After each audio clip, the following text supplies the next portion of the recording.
মায়ের ঋণ, আরবপতি ছেলে এবং ভিখারি মা, যার সামনে আরব বা কোটি টাকাও কম পড়ে যায়। মুম্বাইয়ের সেই সন্ধ্যা সাধারণ সন্ধ্যাগুলোর মতো ছিল না। জুহু বিচের ঠিক সামনে অবস্থিত এশিয়ার অন্যতম সবচেয়ে দামি হোটেলগুলির মধ্যে একটি, দ্য গ্র্যান্ড ইম্পেরিয়াল, আজ কোণের মতো সাজানো ছিল। হোটেলের সাততলা ভবনে লাগানো সোনালি আলোগুলি সমুদ্রের ঢেউয়ের ওপর এক জাদুকরী প্রতিচ্ছবি তৈরি করছিল। হোটেলের প্রধান দরজা থেকে ভেতনোর ব্যাঙ্কুয়েট হল পর্যন্ত মখমলে লাল গালিচা বা রেড কার্পেট বিছানো ছিল। বাতাসে বিদেশি ফুলের সুবাস এবং দামি আতরের গন্ধ মিশেছিল। আজকের রাত শহরের জন্য ঐতিহাসিক ছিল। ভারতের সবচেয়ে বড় infrastructure company rudraksha group of industries তাদের ২৫তম বার্ষিকী উদযাপন করছিল। আর এই সাম্রাজ্যের একমাত্র ওয়ারিশ এবং মালিক ছিলেন বিক্রম সিনহা রাঠোর। ৩২ বছর বয়সী বিক্রম সিং রাঠোর এমন একটি নাম যা শুনে শেয়ার বাজার ওঠানামা করত। ৬ ফুট ২ ইঞ্চি উচ্চতা, চওড়া কাঁধ, সুঠাম শরীর এবং চেহারায় এমন এক গাম্ভীর্য যা কাউকে তার কাছে যাওয়ার আগে ১০০ বার ভাবতে বাধ্য করত। লোকে বলতো বিক্রমের বুকে হৃৎপিণ্ড নয়, বরং একটি ক্যালকুলেটর ধরফর করে। সে আবেগে নয়, মুনাফায় চলে। ব্যাঙ্কুয়েট হলের ভেতর দেশের সবচেয়ে ধনী শিল্পপতি, ফিল্ম স্টার এবং রাজনীতিবিদরা হাতে শ্যাম্পেনের গ্লাস নিয়ে একে অপরের সাথে নিচু স্বরে কথা বলছিলেন। প্রত্যেকের মুখে একটাই প্রশ্ন ছিল, বিক্রম স্যার কখন আসবেন? হোটেলের সবচেয়ে ওপরের তলায় প্রেসিডেন্সিয়াল সুইটের বিশাল এক আয়নার সামনে বিক্রম দাঁড়িয়েছিল। সে ইতালি থেকে আনা নেভি ব্লু রঙের আরমানি স্যুট পরেছিল। কবজিতে বাঁধা ৫০ লাখ টাকার পাটেক ফিলিপ ঘড়ি চকচক করছিল। সে তার টাইয়ের নট ঠিক করল এবং আয়নায় নিজের চোখের দিকে তাকালো। সেই চোখে সাফল্যের চমক তো ছিল, কিন্তু গভীরে এমন এক নিস্তব্ধতা ছিল যা কারো চোখে পড়ত না। ঘরে এসির ধীর আওয়াজ ছাড়া আর কোনো শব্দ ছিল না। বিক্রম পাশের টেবিল থেকে হুইস্কির গ্লাস তুলল এবং এক চুমুক দিল। তখনই তার পার্সোনাল অ্যাসিস্ট্যান্ট মিস্টার খান্না হন্তদন্ত হয়ে ঘরে ঢুকলেন। স্যার, গাড়ি তৈরি আছে, নিচে সবাই আপনার অপেক্ষা করছেন। মিডিয়ার ভিড় তো দেখার মতো স্যার, অন্তত ৫০টা চ্যানেল লাইভ কভারেজের জন্য দাঁড়িয়ে আছে। বিক্রম না ঘুরেই উত্তর দিল। তার গলায় বরফের মতো শীতলতা ছিল। খান্না, আমি বলেছিলাম আমার শোরগোল পছন্দ নয়। সিকিউরিটি টাইট না? জি স্যার, একদম। খান্না ঘাম মুছতে মুছতে বলল, পাখিও পর মারতে পারবে না। আমরা ১০০ জন অতিরিক্ত বাউন্সার ডেকেছি। কোনো ফালতু লোক গেটের ৫০০ মিটারের কাছেও আসতে পারবে না। বিক্রম গ্লাস রাখল এবং দীর্ঘশ্বাস নিল। চলো। সে ঘুরল এবং তার রাজকীয় ভঙ্গিতে ঘর থেকে বের হলো। তার জুতো মার্বেল পাথরের মেঝেতে ঠক ঠক আওয়াজ তুলছিল। এই শব্দ ক্ষমতার ছিল, শক্তির ছিল। কিন্তু বিক্রম জানত না যে আগামী ১ ঘন্টার মধ্যে তার এই ক্ষমতা, এই শক্তি সব কিছু ধুলোয় মিশে যেতে চলেছে। আজ রাতে তার ভাগ্য তাকে সেই অতীতের সাথে মেলাতে চলেছিল। যে সময় হোটেলের ভেতর শ্যাম্পেনের বোতল খোলা হচ্ছিল, ঠিক সেই সময় হোটেলের বাইরে উজ্জ্বল আলো থেকে দূরে এক ঘন অন্ধকার কোণে এক অন্য জগৎ বাস করছিল। হোটেলের বিশাল লোহার গেটের পাশে রাস্তার ধারে এক বৃদ্ধা বসেছিলেন, বা বলা ভালো, কাপড়ের এক নোংরা স্তূপ পড়েছিল। তার চুল জটার মতো জট পাকানো এবং ধুলোবালি মাখা ছিল। শরীরে যে শাড়িটি ছিল তা এতটাই ছিঁড়ে গিয়েছিল যে তার আসল রং কী ছিল তা বলা মুশকিল ছিল। তার নগ্ন পায়ে ফোসকা ছিল, যা থেকে রক্ত চুইয়ে শুকিয়ে গিয়েছিল। সেই মহিলা কাঁপছিলেন, ঠান্ডায় নয়, বরং খিদে এবং দুর্বলতায়। তার নাম ছিল সাবিত্রী, কিন্তু গত অনেক বছর ধরে কেউ তাকে এই নামে ডাকেনি। লোকে তাকে পাগলি, ডাইন বা ভিখারি বলতো। সাবিত্রীর ঝাপসা চোখ হোটেলের সেই ঝলমলে দালানের ওপর আটকে ছিল। তার শুকনো অসার জিভ বারবার শুধু একটি শব্দ বিড়বিড় করছিল, বিজু, আমার বিজু। সিকিউরিটি গার্ডরা তাকে সেখান থেকে তাড়ানোর চেষ্টা করছিল। এক হৃষ্টপুষ্ট গার্ড তার লাঠি দিয়ে সাবিত্রীর পাশে মাটিতে জোরে আঘাত করল। এই বুড়ি, চল ভাগ এখান থেকে। কতবার বলেছি আজ বড় সাহেবের পার্টি আছে, এখানে নোংরা করিস না। সাবিত্রী ভয় পেল না। সে তার ঘোলাটে চোখে গার্ডের দিকে তাকালো এবং তার ছেঁড়া পুটলিটা বুকের সাথে আরও শক্ত করে চেপে ধরল। আমার ছেলে ভেতরে আছে। তার গলার স্বর ভাঙা বাঁশির মতো ছিল, বেসুলো এবং যন্ত্রণাদায়ক। আমাকে বিজুর সাথে দেখা করতে হবে। ও বলেছিল ও আসবে। দেখো কত আলো, ও এসে গেছে। গার্ডরা হেসে উঠল। দ্বিতীয় গার্ড বলল, আরে এ তো পুরো পাগল, সকাল থেকে এক বুলি আউড়ে যাচ্ছে। এই মাসি, ভেতরে কোনো বিজু টিজু নেই। ভেতরে বিক্রম সিং রাঠোর আছেন, আরবপতি, তোর মতো কোনো ভিখারি নয়। চল বেরো, না হলে পুলিশ ডেকে ডান্ডা পেটাবো। সাবিত্রী নাসূচক মাথা নাড়ল। তার দুনিয়ার কোনো বোঝাপড়া ছিল না, কিন্তু এক মায়ের মন এক অদৃশ্য সুতোয় বাঁধা থাকে। সে অনুভব করছিল যে তার রক্ত, তার ছেলে এই দালানেই আছে। 15 বছর, পুরো 15 বছর সে পাগলের মতো প্রতিটি শহর, প্রতিটি মন্দির, প্রতিটি দরগায় ঘুরেছে। লোকে তাকে পাথর মেরেছে, কুকুর তাকে কামড়েছে, কিন্তু সে বেঁচে ছিল, শুধু এই আশায় যে একদিন সে তার বিজুকে দেখতে পাবে। তখনই দূর থেকে সাইরেনের শব্দ ভেসে এলো। গার্ডরা সতর্ক হয়ে গেল। সরে যা, সরে যা, সাহেবের কনভয় আসছে। হেড সিকিউরিটি অফিসার চিৎকার করল। কালো মার্সিডিজ এবং ল্যান্ড ক্রুজার গাড়ির এক লম্বা কনভয় হোটেলের গেটের দিকে এগিয়ে এলো। মাঝখানে একটি রোলস রয়েস ফ্যান্টাম ছিল, যাতে বিক্রম বসেছিল। সাবিত্রীর চোখে হঠাৎ এক চমক এলো, যেন অন্ধকার ঘরে কেউ প্রদীপ জ্বালিয়ে দিয়েছে। সে তার দুর্বল হাড়ের ওপর ভর দিয়ে টলতে টলতে উঠে দাঁড়ালো। বিজু, সে চিৎকার করল এবং গেটের দিকে দৌড়ল। ধরো একে, গার্ডরা চিৎকার করল। 2 জন গার্ড দৌড়ে এসে সাবিত্রীকে ধরল এবং তাকে রাস্তায় ধাক্কা দিয়ে ফেলে দিল। সে মুখের ওপর পড়ল। তার কপাল থেকে রক্ত বের হতে লাগল। খবরদার, যদি গাড়ির কাছেও আসিস। গার্ড তাকে লাথি মারল। সাবিত্রী ব্যথায় গোঙাতে লাগল, কিন্তু তার দৃষ্টি সেই কালো গাড়ির ওপর স্থির ছিল, যা এখন ধীরে ধীরে গেটের ভেতরে ঢুকছিল। তার মনে হলো সে আজ আবার হেরে গেল। তার ছেলে তার সামনে দিয়ে চলে গেল, আর সে কিছুই করতে পারল না। কিন্তু হয়তো ভাগ্য আজ অন্য কিছু ঠিক করে রেখেছিল। রোলস রয়েসের ভেতরে বিক্রম নিজের ফাইল দেখছিল। হঠাৎ ড্রাইভার জোরে ব্রেক কষল। গাড়িতে হালকা ঝাঁকুনি লাগল। বিক্রম রেগে মাথা তুলল। কি হলো? ড্রাইভার ঘাবড়ে গেল। সরি স্যার, ওই গেটে কিছু গার্ড একজন ভিখারিকে সরাচ্ছিল, হয়তো সে গাড়ির সামনে চলে আসতো। বিক্রম তার জানলার কালো কাঁচ দিয়ে বাইরে তাকালো। তার বাইরের শোরগোল পছন্দ ছিল না, তার এই বিশৃঙ্খলা পছন্দ ছিল না। সে দেখল গেটে 3-4 জন গার্ড মিলে কাউকে মারছে। এক দুর্বল অবয়ব মাটিতে পড়েছিল। সাধারণত বিক্রম এসব জিনিস উপেক্ষা করে যেত, তার কাছে সময় ছিল না। কিন্তু সেই মুহূর্তে বাতাসের এক ঝাপটা এলো, এবং সেই ঝাপটার সাথে এক আওয়াজ, যা বন্ধ কাজ সত্ত্বেও হয়তো তার আত্মা পর্যন্ত পৌঁছে গেল। এক চিৎকার, বিজুবাবু! বিক্রমের হাত জমে গেল। তার ফাইল হাত থেকে ফসকে নিচে পড়ে গেল। বিজুবাবু! এই নাম, এই পুরো দুনিয়ায় তাকে বিক্রম বলা হতো। স্কুলে, কলেজে, ব্যবসায় বিজুবাবু তাকে শুধু একজনই ডাকত। তার দাইমা নয়, তার বাবা নয়, শুধু তার মা।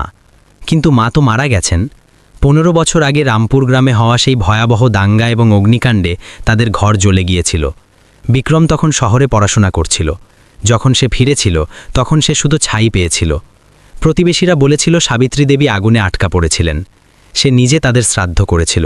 তাহলে আজ এই আওয়াজ কোথা থেকে এলো? এই আওয়াজ তার কানের ভুল হতে পারে, কিন্তু তার হৃৎস্পন্দন হঠাৎ এত দ্রুত কেন হয়ে গেল? গাড়ি থামাও, বিক্রম আদেশ দিল।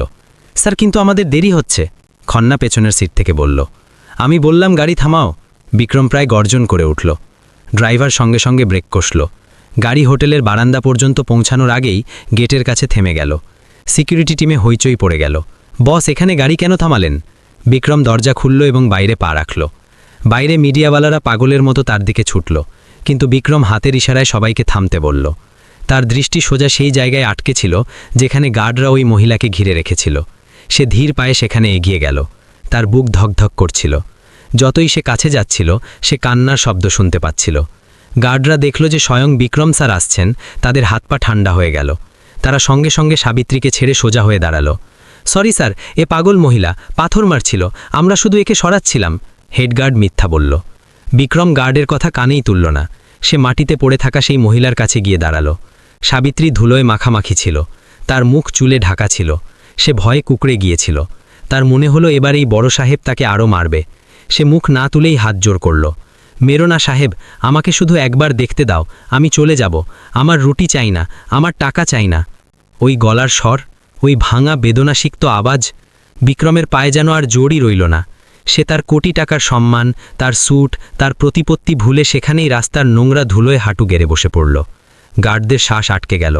মিডিয়ার ক্যামেরা জুম হলো। দেশের সবচেয়ে বড় টাইকুন রাস্তায় বসে আছে। বিক্রম কাঁপতে কাঁপতে সেই মহিলার মুখ থেকে জট পাকানো চুল সরালো। স্ট্রিট লাইটের হলুদ আলো সেই মুখের উপর পড়ল। বলিরেখা ছিল, নোংরার স্তর ছিল, কপালে এক টাটকা ক্ষত ছিল যা দিয়ে রক্ত ঝরছিল। কিন্তু বাম চোখের ওপর এক পুরনো পোড়া দাগ ছিল। বিক্রমের মনে পড়ল যখন তার 8 বছর বয়স ছিল, তখন দিওয়ালিতে তার ভুলে মায়ের শাড়িতে আগুন লেগে গিয়েছিল। মাচও তাকে বাঁচিয়ে নিয়েছিলেন, কিন্তু নিজে পুড়ে গিয়েছিলেন। এটা সেই একই দাগ। বিক্রমের চোখ দিয়ে বন্যার মতো কান্না বেরিয়ে এলো। তার গলা ধরে গেল। সে কথা বলার চেষ্টা করল, কিন্তু শব্দ বের হলো না। সে নিজের হাত বাড়িয়ে মায়ের নোংরা ছেঁড়া আঁচল ধরল। সাবিত্রী ধীরে ধীরে তার চোখ খুলল। সে সামনে দেখল স্যুট বুট পরা এক রাজার মতো মানুষ, কিন্তু তার চোখ, ওই চোখ একই ছিল। সেই একই ভয়, সেই একই ভালোবাসা, সেই একই শৈশবের সরলতা। সাবিত্রীর হাত কাঁপতে কাঁপতে ওপরে উঠল। সে তার নোংরা আঙুল দিয়ে বিক্রমের ভেজা গাল স্পর্শ করল।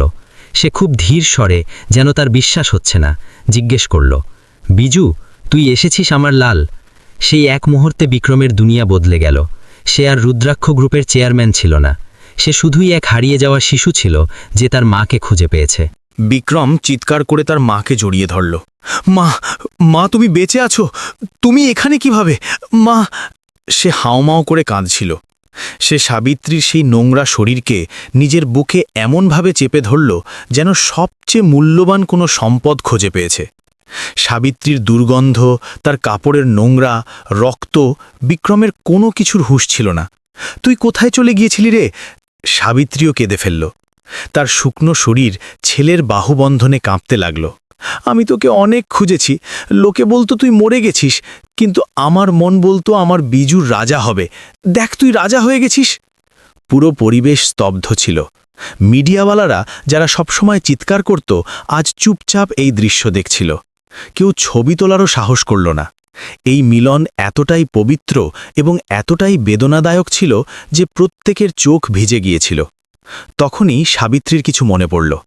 সে বিক্রমের বাহু থেকে নিজেকে একটু আলাদা করল। সে তার ব্লাউজের ভেতর লুকানো এক ছোট পুটলি বের করল। দাঁত দিয়ে সেই পুটলির গিঁট খুলল। বিক্রম অশ্রু ভেজা চোখে দেখছিল মা কি করছে। পুটলির ভেতর থেকে সাবিত্রী কালো সুতোয় বাঁধা এক পুরনো 5 টাকার কয়েন বের করল। এটা সেই মোটা কয়েন যা এখন আর চলে না।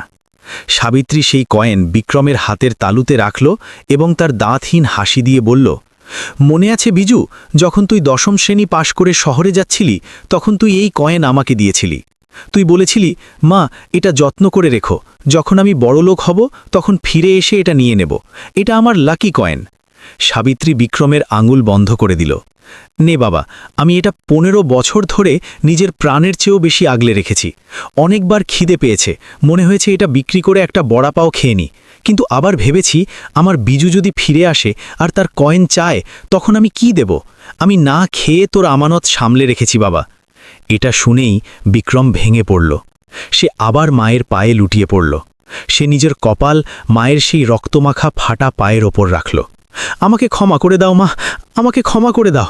আমি এসি ঘরে ঘুমাতাম, আর তুমি একটা কয়েনের জন্য না খেয়েছিলে।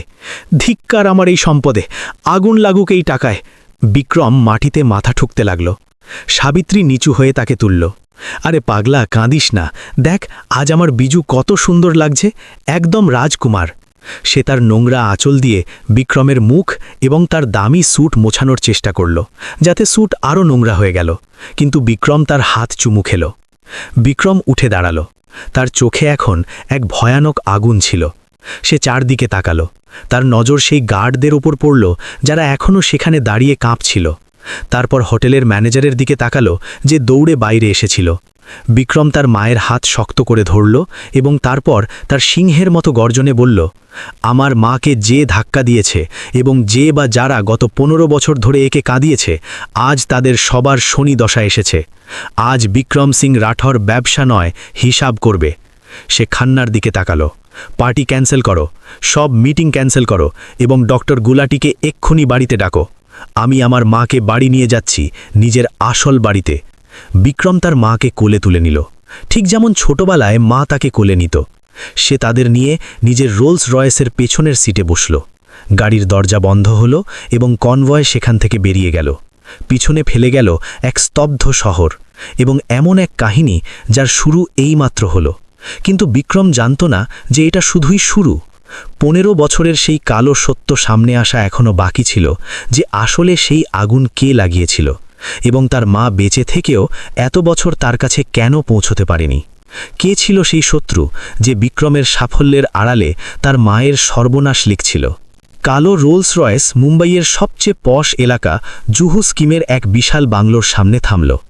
বাংলোর গেটে বড় অক্ষরে লেখা ছিল জান্নাত। এটা ছিল বিক্রম সিনহা রাঠোরের প্রাসাদ। সুরক্ষা গার্ডরা দৌড়ে গেট খুলল।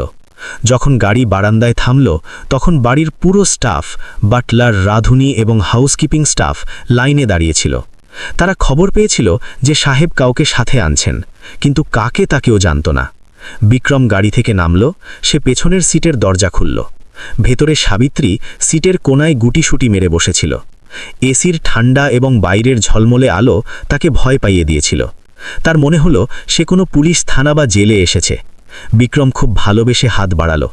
মা এসো, আমরা বাড়ি এসে গেছি। সাবিত্রী বাইরে তাকালো।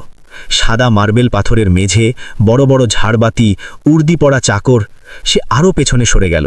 না সাহেব, এ তো রাজার প্রাসাদ। আমার পা নোংরা, আমি ভেতরে যাব না, ওরা মারবে।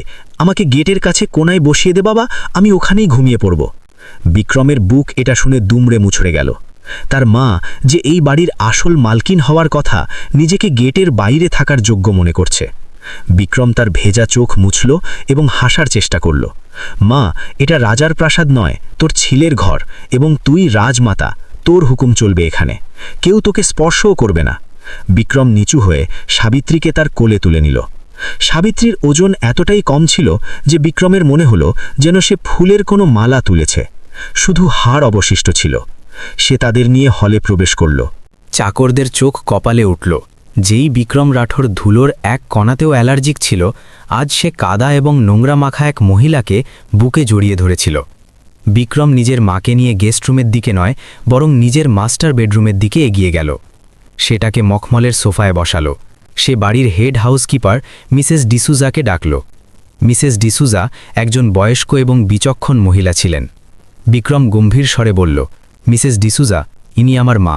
ওনার শরীরে অনেক ক্ষত আছে। আরও 2 জন পরিচারিকাকে ডাকুন। একে খুব সাবধানে স্নান করান, পরিষ্কার কাপড় পরান। খেয়াল রাখবেন ওনার যেন একটুও ব্যথা না লাগে। যদি একটাও আঁচড় লাগে তবে আমি সহ্য করব না। মিসেস ডিসুজা প্রথমে তো অবাক হলেন, কিন্তু বিক্রমের চোখে ব্যথা দেখে বুঝে গেলেন। জি স্যার, আপনি চিন্তা করবেন না, আমরা ওনার পুরো খেয়াল রাখব। বিক্রম ঘর থেকে বেরিয়ে এলো। দরজা বন্ধ হলো। বিক্রম বাইরে করিডোরে দাঁড়িয়ে রইল। সে দেয়ালে হেলান দিয়ে মাটিতে বসে পড়ল। ভেতর থেকে জল পড়ার শব্দ আসছিল। মাঝে মাঝে সাবিত্রীর ভয় পাওয়ার শব্দ আসছিল, না মেরো না। এবং তারপর মিসেস ডিসুজার সান্ত্বনা দেওয়ার আওয়াজ, কিছু হবে না মা জননী, আমরা শুধু পরিষ্কার করছি। বিক্রম নিজের পকেট থেকে সেই 5 টাকার কয়েন বের করল। 15 বছর ধরে সে ভেবেছে মা মারা গেছে। সে তার মৃত্যুবার্ষিকী পালন করেছে, শ্রাদ্ধ করেছে। আর মা রাস্তায় পশুদের চেয়েও জঘন্য জীবন কাটাচ্ছিল। সে নিজের মুষ্টি দেয়ালে মারল। আমি অন্ধ ছিলাম, আমি এত বড় বিজনেসম্যান হতে থাকলাম, আর আমার মা। প্রায় 1 ঘন্টা পর দরজা খুলল। মিসেস ডিসুজা বাইরে এলেন। তার চোখেও জল ছিল। স্যার, আপনি ভেতরে যেতে পারেন, উনি এখন পরিষ্কার। কিন্তু স্যার, তিনি থামলেন। কি হলো? বিক্রম জিজ্ঞেস করল। স্যার, ওনার অবস্থা আপনি নিজেই দেখে নিন। বিক্রম ভেতরে গেল। সাবিত্রী এখন ধোয়া, নরম সাদা সুতির শাড়িতে বিছানায় বসেছিল। তার চুল, যা জট পাকানো ছিল, এখন আছড়ে ছোট করে দেওয়া হয়েছে। তাকে পরিষ্কার পরিচ্ছন্ন লাগছিল, কিন্তু পরিচ্ছন্নতা সেই সত্যকেও প্রকাশ করে দিয়েছিল যা এতক্ষণ নোংরার নিচে ঢাকা ছিল। বিক্রম ধীরে ধীরে বিছানার কাছে গেল। সাবিত্রীর মুখ এখন পরিষ্কার দেখা যাচ্ছিল। গাল ভেতরে ঢুকে গেছে, চোখের নিচে গভীর কালো গর্ত। কিন্তু বিক্রমের নজর তার হাত ও পায়ের ওপর গেল। কবজিতে গভীর দাগ ছিল, যেন বছরের পর বছর দড়ি বা শিকল দিয়ে বেঁধে রাখা হয়েছিল। চামড়া গলে গিয়েছিল এবং সেখানে সাদা দাগ হয়ে গিয়েছিল। পায়ের আঙুল বাঁকা হয়ে গিয়েছিল, হয়তো কোনো ভারী জিনিস দিয়ে থেতলে দেওয়া হয়েছিল। বিক্রম বিছানার প্রান্তে বসল। সাবিত্রী তাকে দেখল এবং চমকে গেল। তার বিশ্বাস হচ্ছিল না যে সে পরিষ্কার বিছানায় আছে। বিক্রম রূপোর থালায় নরম খিচুড়ি এবং ডাল তুলল। মা, খাবার খেয়ে নে। আমি নিজের হাতে বানাইনি, কিন্তু আমার তত্ত্বাবধানে বানানো হয়েছে, খেয়ে নে। সাবিত্রী খাবারের দিকে তাকালো। তার চোখে এমন ক্ষুধা ছিল যেন জন্মান্তরে কিছু খায়নি। বিক্রম প্রথম গ্রাস মুখে তুলে দিল। সাবিত্রী না চিবিয়েই তা গিলে ফেলল। সে এত ক্ষুধার্ত ছিল যে তাড়াতাড়ি খাওয়ার চেষ্টা করতে লাগল, যার ফলে তার কাশি শুরু হলো। আস্তে মা, আস্তে, কেউ কেড়ে নিচ্ছে না, এসব তোরই। বিক্রম তার পিঠে হাত বুলিয়ে দিল এবং জল খাওয়ালো। খাবার খাওয়ার পর সাবিত্রীর শরীরে একটু জোর এলো। সে বিক্রমের হাত ধরল। তার খসখসে তালু বিক্রমের গালে ছিল। বিজু, তুই সত্যিই রাজা হয়ে গেছিস রে। এই ঘর তো ইন্দ্রলোকের মতো। বিক্রম হাসল, কিন্তু তার চোখ দিয়ে জল পড়ছিল। হ্যাঁ মা, এটা তোরই লোক। ওষুধ এবং ক্লান্তির কারণে সাবিত্রীর চোখ ভারী হতে লাগল। কিছুক্ষণ পরেই সে বিক্রমের হাত ধরে ধরেই ঘুমিয়ে পড়ল। রাত 11টা বাজছিল। শহরের সবচেয়ে বিখ্যাত ডাক্তার গুলাটি, যিনি বিক্রমের ফ্যামিলি ডাক্তার ছিলেন, বিক্রমের বেডরুমে উপস্থিত ছিলেন। সাবিত্রী গভীর ঘুমে ছিল। ডাক্তার গুলাটি প্রায় 20 মিনিট ধরে সাবিত্রীর পুরো চেক আপ করলেন। তিনি প্রেশার মাপলেন, হৃদস্পন্দন দেখলেন এবং শরীরের ক্ষত পরীক্ষা করলেন। তিনি রক্তের স্যাম্পেলও নিলেন এবং ওখানেই নিজের পোর্টেবল কিট দিয়ে এক র্যাপিড টেস্ট করলেন। যত চেক আপ এগোচ্ছিল, ডাক্তার গুলাটির কপালে ঘাম জমছিল। তিনি বারবার সাবিত্রীর ঘাড়ের পেছনের অংশ টর্চ জেলে দেখছিলেন। চেক আপ শেষ হলো। ডাক্তার লেপ গায়ে দিয়ে দিলেন এবং বিক্রমকে ইশারায় বাইরে ডাকলেন। লিভিং রুমে নিস্তব্ধতা ছিল। বিক্রম হুইস্কির গ্লাস ডাক্তারের দিকে বাড়ালো, কিন্তু ডাক্তার মানা করলেন। বিক্রম, ডাক্তারের গলা গম্ভীর ছিল, তোমার মা খুব দুর্বল, অপুষ্টি বা ম্যালনিউট্রিশন খুব বেশি, হাড় গুলবল হয়ে গেছে। কিন্তু একটা ব্যাপার আছে যা আমাকে খুব চিন্তিত করছে। বিক্রম, তোমার কি মনে হয় তোমার মায়ের আগে কখনো কোনো মানসিক রোগ ছিল? না, বিক্রম সাথে সাথে বলল, তিনি একদম সুস্থ ছিলেন। 15 বছর আগে পর্যন্ত তিনি আমাদের গ্রামের সবচেয়ে বুদ্ধিমানী এবং তেজস্বী মহিলা ছিলেন। ডাক্তার গুলাটি দীর্ঘশ্বাস নিলেন। তাহলে এটা প্রাকৃতিক পাগলপন নয় বিক্রম। বিক্রমের ভ্রু কুঁচকে গেল। মানে? ডাক্তার নিজের রিপোর্ট দেখানেন।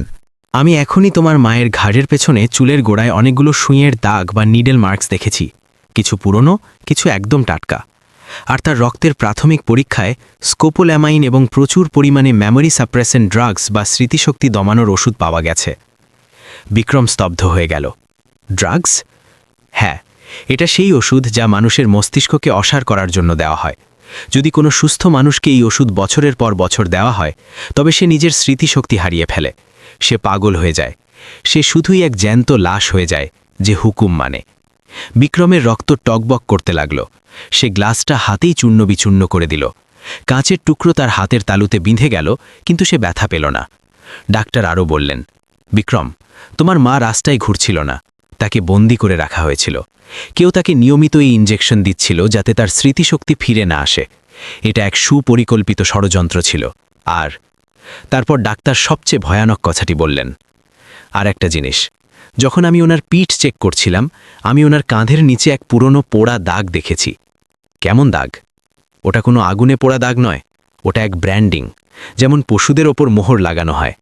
ওনার পিঠে গরম লোহা দিয়ে 2টো অক্ষর দাগা হয়েছে, DM। ঘরে মৃত্যুর মতো নিস্তব্ধতা নেমে এলো। বিক্রমের কানে শুধু একটাই শব্দ বাজছিল, DM, DM।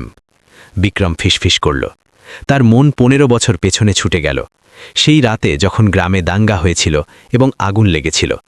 সবাই বলেছিল এটা দুর্ঘটনা ছিল, কিন্তু সেই দুর্ঘটনার পর গ্রামের জমি কে পেয়েছিল? সেই জমির ওপর আজ এক বিশাল রিসর্ট দাঁড়িয়ে আছে। আর সেই জমি কেনা কোম্পানির নাম ছিল DM বিল্ডার্স, এবং সেই কোম্পানির মালিক ছিল দীননাথ মালহোত্রা। বিক্রমের পুরো শরীর কাঁপতে লাগল। দীননাথ মালহোত্রা, বিক্রমের বাবার পুরনো বন্ধু, সেই লোক যে বিক্রমের প্রতিটা পার্টিতে আসত, যে তাকে বেটা বলতো। তাহলে এটা সে ছিল। সেই জমি দখল করার জন্য গ্রাম জ্বালিয়েছিল। আর যখন সাবিত্রী হয়তো কিছু দেখে নিয়েছিল বা জমি দিতে অস্বীকার করেছিল, তখন সে তাকে মারেনি, সে তাকে বন্দি করে নিয়েছিল, তাকে পাগল বানিয়ে দিয়েছিল এবং নিজের জয়ের চিহ্ন হিসেবে তার ওপর নিজের মোহর লাগিয়ে দিয়েছিল, DM। এটা শুভ নিষ্ঠুরতা ছিল না, এটা পৈশাচিকতা ছিল। বিক্রম ডাক্তারকে বিদায় দিল। সে আবার নিজের ঘরে গেল। সে নিজের আলমারি খুলল এবং একদম নিচের ড্রয়ার থেকে এক কালো পিস্তল বের করল। সে ম্যাগাজিন চেক করল, গুলি ভরা ছিল। সে নিজের ফোনে নিজের সিকিউরিটি হেডকে কল করল। খান্না, দীননাথ মালহোত্রার লোকেশন ট্রেস করো। আমার কিছু যায় আসে না ও কোথায় আছে, আমাকে শুধু এটা বলো যে ও এখনও বেঁচে আছে কিনা, কারণ আগামী সকালও দেখবে না। বিক্রম ঘুমন্ত মায়ের মাথায় হাত রাখল। মা, তুই 15 বছর নরক দেখেছিস, এবার ও নরক দেখবে। আজ রাতের সূর্য ওর জন্য শেষ হবে। বিক্রম ঘর থেকে বেরোল।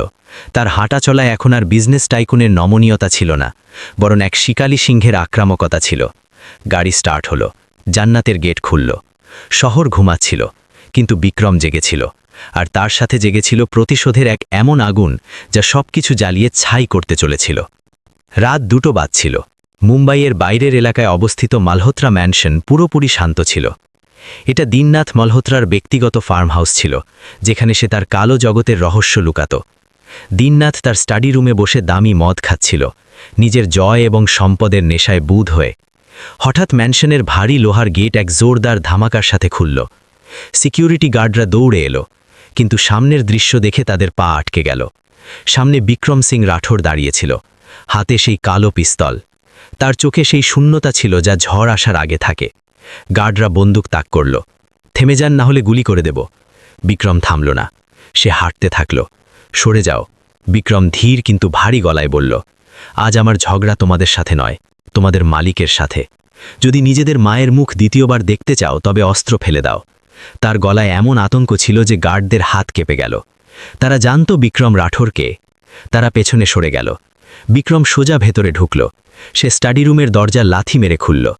দীননাথ মদের গ্লাস হাতে চমকে দাঁড়িয়ে পড়ল। বিক্রম বেটা, তুমি এখানে এত রাতে?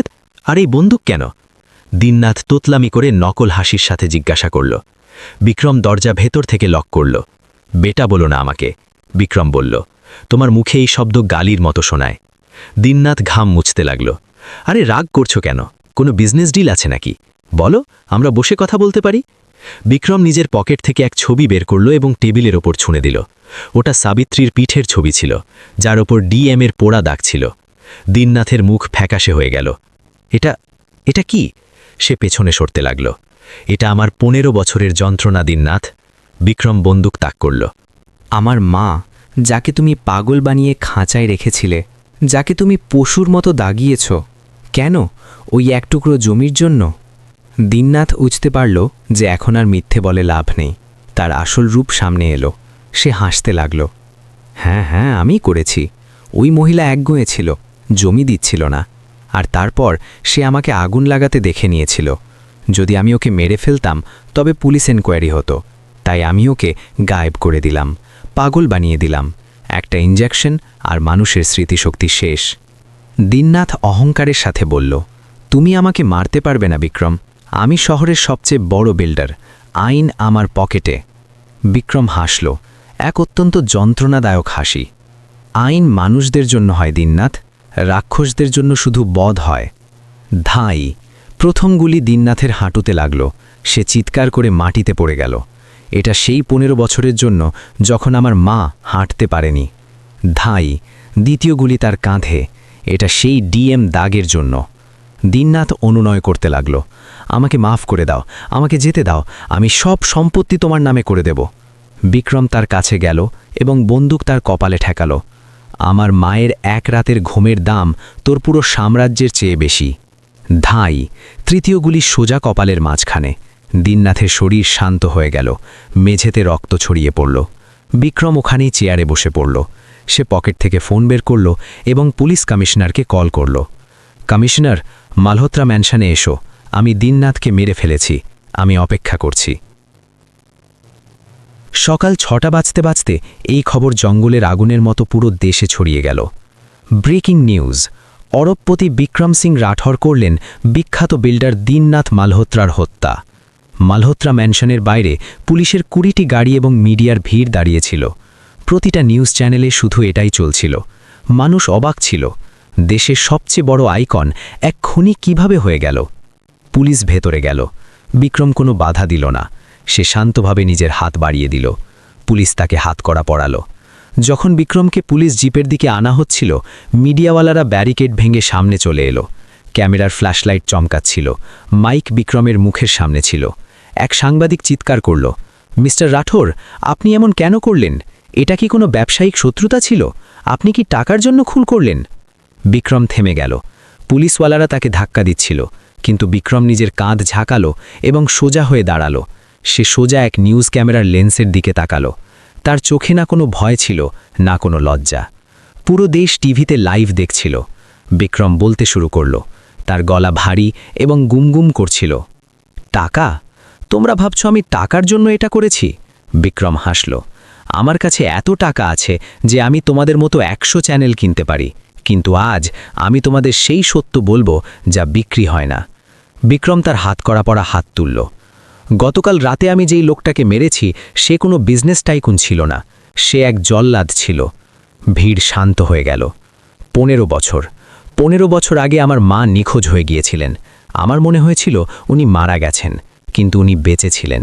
দিননাথ ওনাকে কিডন্যাপ করেছিল, ওনাকে শিকল দিয়ে বেঁধেছিল, ওনাকে রোজ এমন ড্রাগস দেওয়া হতো যাতে উনি নিজের নাম, নিজের পরিচয়, নিজের ছেলে সব ভুলে যান। ওনাকে পাগল বানিয়ে রাস্তায় ভিক্ষা করার জন্য ছেড়ে দেওয়া হয়েছিল। বিক্রমের গলা ধরে এলো, তার চোখে জল চলে এলো। আমার মা, যে আমাকে মানুষ করার জন্য নিজের কিডনি পর্যন্ত বিক্রি করে দিয়েছিল, সে গত 15 বছর ধরে নর্দমার জল খাচ্ছিল। আর জানো কেন? কারণ দিননাথের ভয় ছিল যে তার গোপন কথা ফাঁস হয়ে যাবে। সে আমার মায়ের পিঠে গরম লোহা দিয়ে ডিএম দাগিয়েছিল, যেন উনি কোনো পশু। টিভি দেখা কোটি কোটি মানুষের শ্বাস আটকে গেল, অনেকের চোখে জল চলে এলো। বিক্রম চিৎকার করে বলল, আমি আইন ভেঙেছি, আমি জানি, আমাকে ফাঁসি দাও, আমাকে যাবজ্জীবন কারাদণ্ড দাও। আমার মঞ্জুর, কিন্তু যদি এক ছেলের নিজের মায়ের অপরাধীকে শাস্তি দেওয়া অপরাধ হয়, তবে হ্যাঁ, আমি অপরাধী। যদি আমি সুযোগ পাই, তবে আমি ওকে আরও 100 বার মারব। বিক্রম ক্যামেরার দিকে তাকিয়ে শেষ কথা বলল, এই বার্তা সেই সব ছেলেদের জন্য যারা নিজের মা বাবাকে ভুলে যায়। তোমাদের কাছে যা কিছু আছে তা ওদের দেওয়া, ওদের রক্ষা করা তোমাদের ধর্ম। আমি আমার ধর্ম পালন করেছি। পুলিশ তাকে জিপে বসিয়ে নিয়ে গেল, কিন্তু পেছনে এক এমন ঝড় রেখে গেল যা দেশকে কাঁপিয়ে দিল। পরের কয়েক সপ্তাহ ধরে দেশে শুধু একটাই আলোচনা ছিল, বিক্রম এবং তার মা। সোশ্যাল মিডিয়ায় জাস্টিস ফর বিক্রম এবং মায়ের ঋণ ট্রেন্ড করতে লাগল। মানুষ রাস্তায় নেমে এলো। যেই দিননাথকে মানুষ সম্মান করত, তার কুশপুত্তলিকা পোড়ানো হলো। তার কালো কীর্তিসমূহের ফাইল খুলতে লাগল। কোর্টে কেস চলল। বিক্রম নিজের অপরাধ স্বীকার করে নিয়েছিল, তাই কেস বেশি দিন চলল না।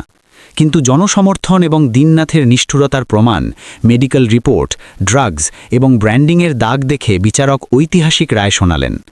বিচারক বললেন, যদিও আইন কাউকে প্রাণ নেওয়ার অধিকার দেয় না, কিন্তু যেই পরিস্থিতিতে বিক্রম সিং রাঠোর এই পদক্ষেপ নিয়েছে তা অত্যধিক মানসিক আঘাত বা প্ররোচনার ফল ছিল। দিননাথের অপরাধ অমার্জনীয় ছিল। বিক্রমকে হত্যার জন্য নয়, বরং অনিচ্ছাকৃত নরহত্যার দোষী সাব্যস্ত করা হলো এবং তাকে 5 বছরের সাজা শোনানো হলো। কিন্তু তার ভালো আচরণ এবং পরিস্থিতি দেখে তার তাড়াতাড়ি প্যারোল পাওয়ার সম্ভাবনা ছিল। 5 বছর পর মুম্বাইয়ের সেন্ট্রাল জেলের গেট খুলল।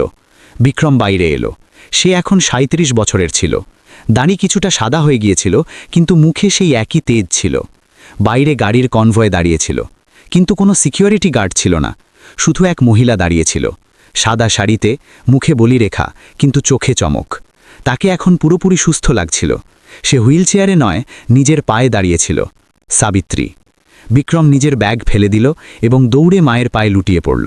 সাবিত্রী নিচু হয়ে তাকে তুলল এবং জড়িয়ে ধরল। এসে গেছিস আমার বিজু?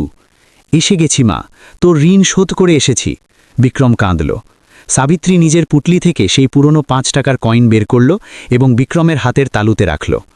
ঋণ এখনও শোধ হয়নি বাবা, তোকে এখনও অনেক বাঁচতে হবে। আমার জন্য নয়, সেই হাজারো মায়েদের জন্য যারা রাস্তায় অসহায়। বিক্রম হাসল। সে দূরে তাকালো। সেখানে জান্নাত বাংলোর জায়গায় এখন এক বড় বোর্ড লাগানো ছিল, সাবিত্রী নিকেতন, অসহায় মায়েদের ঘর। বিক্রম মায়ের হাত ধরল এবং সেই নতুন দুনিয়ার দিকে পা বাড়াল। সে একটি প্রাণ নিয়েছিল, কিন্তু এখন সে হাজারো প্রাণ বাঁচাতে চলেছিল। যদি আপনাদের ভিডিওটি ভালো লেগে থাকে, তবে লাইক করুন এবং অবশ্যই সাবস্ক্রাইব করুন।